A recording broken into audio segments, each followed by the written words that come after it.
Alright, in this video we are looking at color effects. So we're kind of changing the color effect. And we actually have options here too, where we can do fisheye and whirl and pixelate and mosaic and brightness and ghost. We're going to focus really just on the color for this one.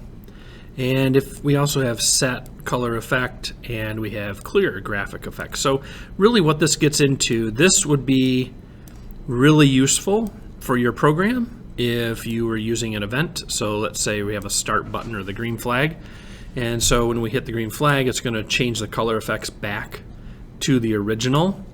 And then let's say we're just going to use space to not to clear to change, and we can use the clear as well right here, so instead of just using the set.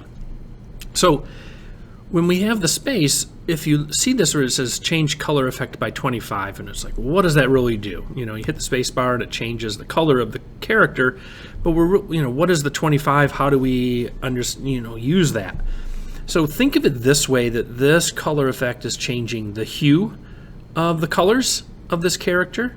And obviously the black does not have anything to change to, but if I had a different character, I had multiple different colors, all those colors would be changing.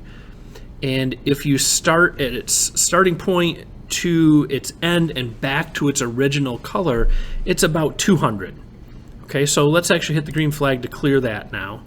And if we can, we'll just make this 50, so we'll only hit it a few times. So this would be once, then twice, 3 times, and then the 4th time here is going to be back to that original effect that we had. Okay, now if we hit the green flag here, it looks like it does, maybe it doesn't change all of those. Like with the white here, you can see that as I press space, it's kind of changing those effects as well. And those are just played off of the colors here.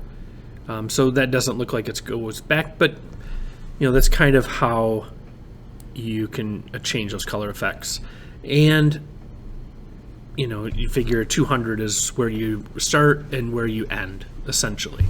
Okay. The other fun thing you can do with this is if you put a loop on it, it does make it kind of fun in a program or something where you could make this instead of 50, let's make it 5, and we hit the space bar and we're just going to get this strobe like effect, right? Like it's just blinking these different colors, and you can change this up too, right? So we can make it 25 and it's going to make it much faster.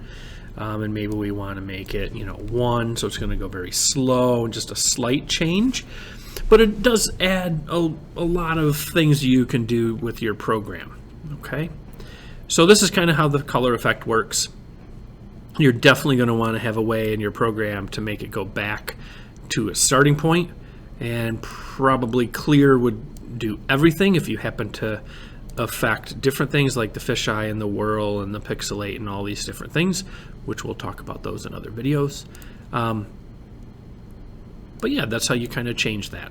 All right, and if you're just affecting the color, well, then you can just drag that out, hit the stop button here, and actually let's do spacebar for a sec, and then we can